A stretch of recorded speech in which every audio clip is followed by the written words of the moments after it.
The boundary waters don't forgive mistakes. My father taught me that, but I didn't listen until it was too late. November 2023. Dad, Thomas Weatherby, 58, former park ranger, invited me on what he called his last hunt. The Parkinson's was winning. His hands shook when he tied flies now. Couldn't hold a bow steady past 20 yards. This was his goodbye to the woods he'd known for 30 years. I'm Craig, 32, investment banker. Hadn't held a rifle since I was 12. City boy, Dad called me. Not mean, just fact. But when your father's dying, you say yes. Moose Morrison came too. Dad's friend since high school. Built like his nickname, laugh like thunder. And Joe Redfern, an Ojibwe tracker Dad hired because we were going deep, 12 miles into the Boundary Waters canoe area, where the maps get vague and cell service is a memory. Joe didn't want to go. That valley, he said, loading our canoe. My grandfather called it Hungry Land. The wendigo walks there. Moose laughed. Wendigo? Come on, Joe. You trying to scare the city boy? But Joe's face stayed stone. I'm trying to keep you alive. We paddled in through morning fog, lakes like black glass. The forest closed around us. Dense spruce, no trails, just animal paths and silence. Camp was a rocky peninsula, good sight lines, backs to the water. Dad taught me that. Always know your exits. First day, we found the elk herd, or what was left of them. 7 animals, maybe 8, torn apart in a clearing. Not eaten, destroyed. Ribs snapped outward, organs gone, but no scavenger tracks. No blood trail leading away, just carnage, and a smell like spoiled meat mixed with something chemical. Wrong. Bear? I asked. Dad knelt studying, his hands didn't shake now. Bears eat. This is... He looked at Joe. Joe was backing away, eyes on the tree line. We leave, now. We just got here, Moose said, but his voice had lost its humor.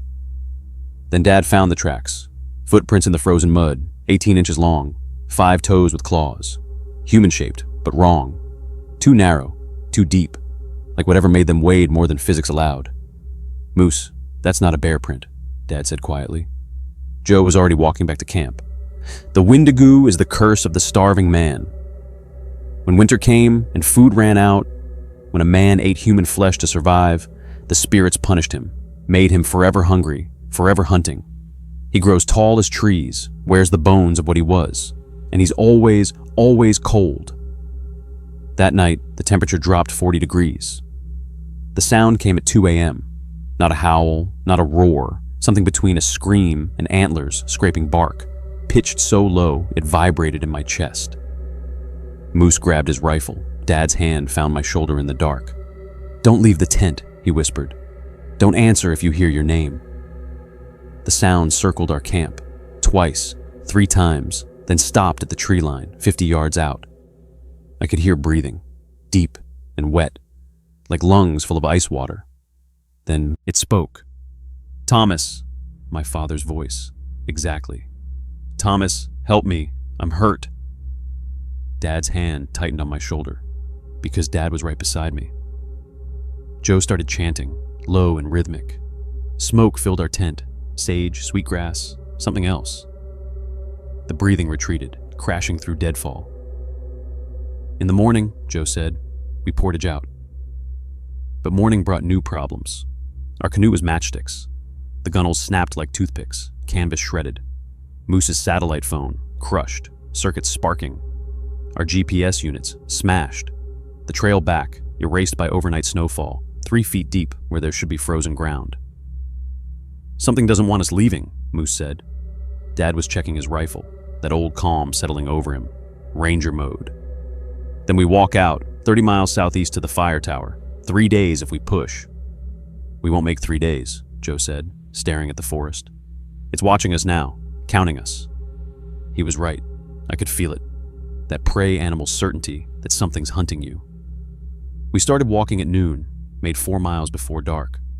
Moose disappeared on the second night. He'd gone to piss, 20 feet from camp. We heard him unzip the tent, heard his boots crunch snow. Then silence. Not gradual, instant, like someone muted the world. Moose, Dad called. David? No answer. We found his rifle at dawn, barrel bent 90 degrees, found his tracks, and the other tracks, those 2 long footprints following his. Then, nothing. His trail ended at a cliff edge, 200 feet straight down. We looked. Moose was at the bottom, but wrong. His rib cage was inside out, ribs pointing at the sky like fingers. Even from up there, I could see organs were missing, the same way as the elk. Dad threw up. Joe started praying. I just stood there, brain refusing to process. We can't help him, Dad finally said.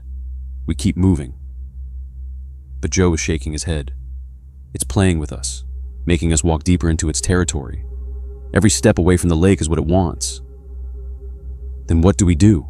My voice cracked. We fight, Dad said, or we feed it. The third night, it came for Dad. I woke to his sleeping bag empty, zipper open, his rifle gone. Joe was already up, eyes wild. Did you hear him leave? I hadn't. Nothing. And my father snored like a chainsaw. We found his hat by a frozen stream, a quarter mile into the woods. Found his rifle propped against a tree, barrel stuffed with pine needles. No tracks, his or otherwise. Just his red hat on the ice, and that smell, rot and cold, and something underneath, something old. Dad! I screamed it. Didn't care what heard. Craig, stop! Help me! Dad's voice from the trees ahead. Son, please, I'm hurt! I ran. Joe tackled me hard, hand over my mouth. That's not him, he hissed. Listen. The voice came again. Craig, why won't you help me? Don't you love your father? But underneath, I heard it, that wet breathing, that wrongness. Joe dragged me back to camp. We waited until dawn. Dad never came. We ran. Joe said the cave system 3 miles north was sacred ground, might offer protection. We stumbled through snow, frostbite blackening my fingers, hypothermia making me stupid. Behind us, trees snapped. That breathing got closer. I saw it once, through the trees. 9 feet tall, skeletal, antlers like a diseased elk twisted wrong. Its skin stretched gray over bones, and its eyes, Christ, its eyes were human. Aware, hungry. The cave! Joe shoved me forward. We made it inside, collapsed. Joe built a fire with shaking hands, painted symbols on the cave walls with his own blood. Why is it doing this? I was crying, didn't care. Because we trespassed. Because your father didn't listen. Because, Joe's voice broke. Because I brought you here anyway. I needed the money. That night, it stalked outside the cave mouth. We could see its shadow against the stars, impossibly tall. It spoke with Dad's voice, then Moose's, then voices I didn't recognize. Decades of hunters, lost and consumed. Joe gave me his medicine bag at dawn. When I run, you go east. Don't stop. There's a ranger station 40 miles. Joe, no. Tell my people what happened.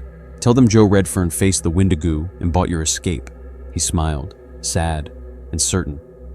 Someone has to witness. Someone has to warn the next fools. He ran. I heard him chanting, heard the creatures roar, heard silence. I ran east. They found me 8 days later, walking on a frozen lake, delirious, 40 pounds lighter. Frostbite took 3 toes and 2 fingers. PTSD took more. The DNR investigated, found Moose's body, filed it as bear attack despite anomalies. Never found Dad or Joe. Search and rescue reported seeing a tall figure watching from the tree line, but found no tracks when they checked. Dad's hunting journal turned up 6 months later in his truck. The last entry, dated the night before we left. Taking Craig into the deep woods. Maybe he'll learn what it means to be a Weatherby, to respect what's older than us, to know when to leave things alone. The Ojibwe say that valley is hungry. Maybe we all need to remember, we're not always the hunters. I live in Boston now, haven't touched a rifle since. Can't look at forests without seeing that shape between the trees. Sometimes, on cold nights, I hear my father's voice calling from the dark. I never answer, because I know, it's not him anymore. The Boundary Waters don't forgive mistakes, and some hunts never end. I didn't talk about this for 10 years. Not to my wife, not to my buddies at the VA hall, Not to anyone. But I'm telling it now because Tom Bradshaw died last month, and his son Kyle needs to know his father wasn't crazy. My name is Jake Thornton. I've been guiding hunters in the Ozarks for over 20 years. Before that, I spent 4 years in the Marines. I'm not the kind of man who spooks easy. I don't believe in ghosts or monsters or any of that campfire nonsense. Or at least, I didn't. December of 1992. I was 42 years old, running a modest guiding operation out of my property near Buffalo River. 2 clients booked a 3-day whitetail hunt, Tom Bradshaw and his son Kyle. Tom was 62, a retired aerospace engineer who'd worked on the Hubble telescope. Sharp mind, always asking questions about geology, weather patterns, animal behavior, the kind of client who challenges you. Kyle was 28, a public defender from Little Rock. First real hunt with his dad. He'd grown up with Tom buried in blueprints and equations, and this trip was his father's way of apologizing for all those missed Little League games. You could see it in how Tom looked at him, like he was trying to memorize his son's face. Good people, the kind you remember. We headed out early on a Thursday morning. Clear forecast, temperature around 15 degrees. Fresh snow from 2 days before made for perfect tracking conditions. I'd scouted the area near Hawksbill Crag the week prior, seen some big buck sign about 8 miles in. I knew the terrain like the back of my hand. The first day went fine. That evening, Tom mentioned he'd heard stories about this area, said the locals had a name for something that lived in these woods, called it the howler. I laughed it off, but Tom didn't laugh with me. He just stared into his coffee and said, "My grandfather disappeared near here in 1934. They found his camp, his rifle, everything, but no body, no tracks leading away." I didn't know what to say to that. Friday morning, just after dawn, we found the abandoned camp. It was maybe half a mile from our position, tucked into a hollow I'd never noticed before. And here's what got me. There was a Coleman stove still hissing with blue flame, a pot of coffee, stone cold but only starting to freeze, a radio, batteries dead but still switched on, sleeping bags laid out like someone had just gotten up to take a piss, but no people, no note, no sign of struggle. Kyle picked up a wallet from inside one of the tents. Illinois driver's license. Wesley Drayton, 34 years old. The license had been issued 3 weeks ago. Tom found a camera, film still inside. "How long you think they've been gone?" Kyle asked, his voice tight. I checked the propane canister. Stove's been burning maybe 6-7 hours. I looked around, trying to read the scene. Multiple boot prints, heading west, moving fast, stumbling. Probably got spooked by something. Bear, maybe. "Jake," Tom said slowly, "you ever been to this spot before?" "No," I admitted. "And that's strange. I've hunted every inch of this area." Tom pocketed the camera. "We're taking this to the rangers when we get back." We should have turned back then. Instead, I made the call to continue. Around noon, we spotted him, a massive 12-pointer. Kyle took the shot and missed, and the buck bolted straight into what the maps call the dead zone, a 3-square-mile area where cell signals die and compasses spin lazy circles. Local legend says it's where the howler lives. "We're not following it," I said. But Kyle was already moving, embarrassed about the miss, wanting to prove something to his father. Tom followed his son without hesitation. So I did what guides do. I followed my clients. That's when things started. At first, it was small things. We'd walk for 20 minutes, and I'd recognize a rock formation we'd passed earlier. Tom noticed it first. That's the 3rd time we've seen that birch tree with the lightning scar. I pulled out the GPS. The coordinates were jumping. 1 second showing we'd moved 200 yards, the next putting us back where we started. Tom pulled out his compass. The needle was rotating slowly counterclockwise. "Magnetic anomaly," I said. "Iron deposits in the limestone." Tom looked at me with those engineer eyes. "Jake, iron deposits don't make needles rotate.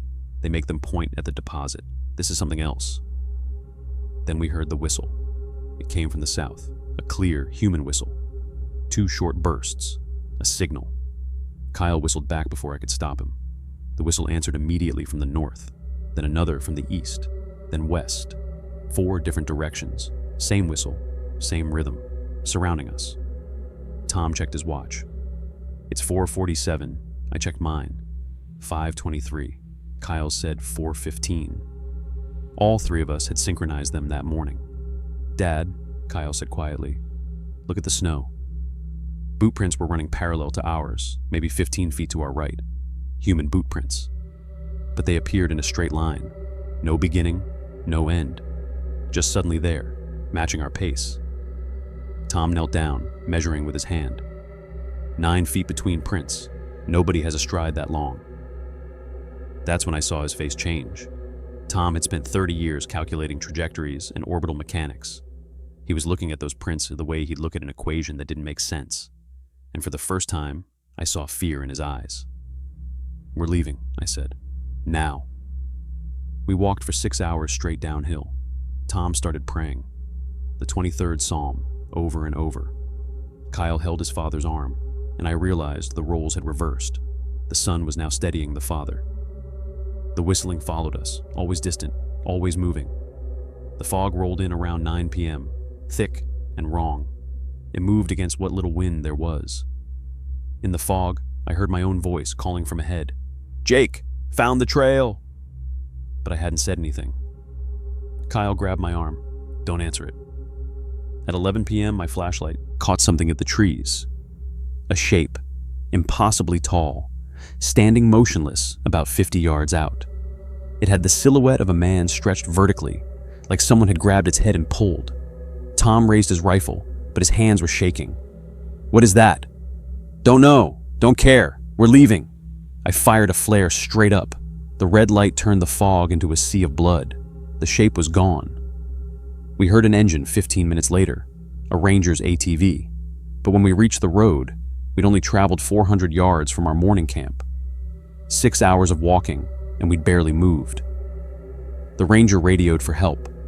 Found 3 hunters, disoriented but unharmed. Then he looked at me. "You guys know anything about an abandoned camp? Had some hikers from Illinois go missing 2 days ago?" Tom handed him the camera without a word. We got out, all 3 of us.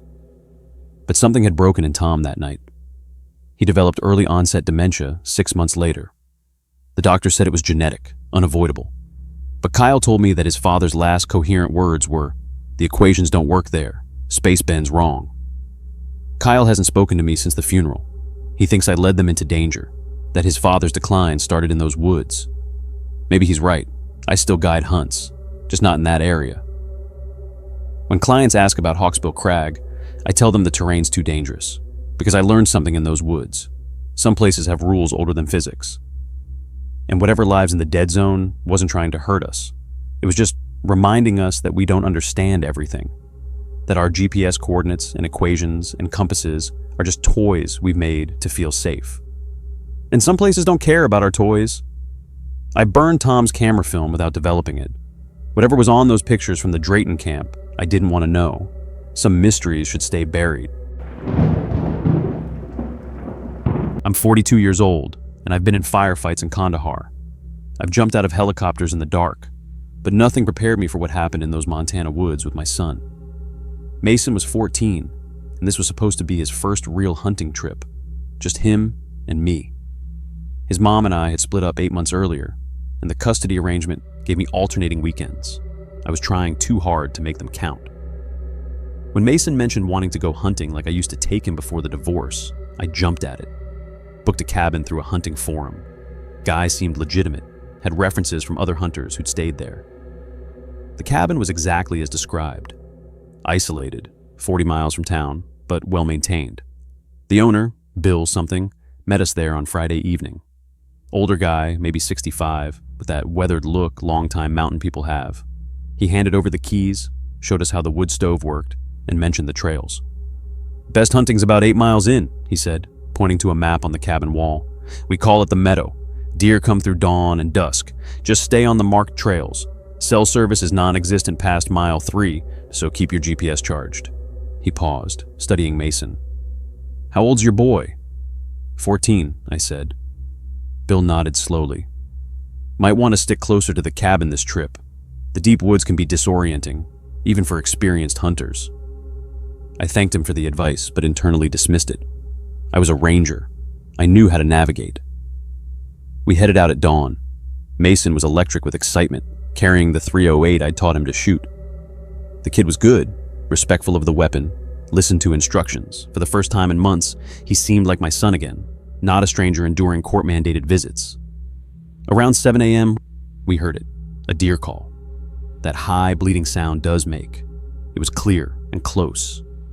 Mason's eyes went wide. "Dad, that's close," he whispered. We followed it. The call seemed to move, always just ahead, leading us deeper into the timber. After 90 minutes, I checked my GPS. We'd gone nearly 5 miles, slightly off the main trail, but nothing concerning. The terrain was navigable. "We should set up here," I said, finding a good vantage point overlooking a ravine. But the call came again, closer now, from the far side of the ravine. Mason was locked in. He wanted this, wanted to prove himself, and God help me, I wanted to give him that moment of success. Wanted him to tell his friends about the hunt with his dad, not about how his parents couldn't stand being in the same room. 30 more minutes, I said. We descended into the ravine. That's when the fog rolled in. Not gradually, all at once. Thick, gray fog that cut visibility to 20 feet. The temperature dropped 10 degrees in seconds. My breath came out in clouds, and that deer call started echoing strangely, bouncing off the trees in ways that didn't make acoustic sense. I pulled out my phone. No signal. Expected. But my GPS was acting strange, the positioning jumping erratically. My compass started drifting, the needle swinging lazily instead of holding steady. "Dad?" Mason's voice was uncertain. "What's wrong with it?" "Magnetic interference," I said, trying to sound calm. "Probably iron deposits in the rock. We're heading back." But when we started walking, the landscape felt wrong. The ravine we'd descended should have been behind us, but I couldn't find it. Every direction looked the same. The fog was so thick I couldn't see the sun to navigate by shadow. That's when Mason found the backpack. Faded green, partially buried in pine needles. Inside was a wallet with ID, David Henriksen, age 34, Montana hunting license, dated October 2022. There was a photo of him with his wife and 2 young daughters. My training kicked in. I established our position as best I could, marked the tree with surveyor's tape I carried, then did a grid search. Within 30 yards, I found 2 more packs. 3 hunters. Same October week in 2022. The packs weren't weathered enough for 3 years of mountain exposure. No rot, no serious fading, working zippers. It was like they'd been left yesterday. "Dad," Mason's voice was shaking. "What happened to them?" I didn't answer because I didn't know, and that terrified me more than any firefight in Afghanistan. In combat, you know your enemy. You know what you're dealing with. This was something else. "We're camping here until the fog clears," I said. "We establish a perimeter, maintain visibility, wait for conditions to improve." I built a fire, a big one, and we settled in. Mason sat close, gripping his rifle. I could see the fear in his eyes, and I hated myself for letting my ego override Bill's warning. A good father would have stayed near the cabin. A good father wouldn't have needed to prove anything. At 8 p.m., we heard footsteps, not hooves. Heavy, deliberate footsteps circling our camp just beyond the firelight. I raised my rifle. "This is private property. Identify yourself." Nothing. Just that sound. Crunch, crunch, pause, crunch, crunch. The rhythm was wrong. Too many impacts per stride, like something with more than 2 legs trying to mimic a human gait. Then the smell hit us. Carrion, rot, death. It rolled over us in a wave, then vanished. The deer call came again, this time from directly behind our tent, maybe 10 yards away. Mason grabbed my arm. I could feel him trembling.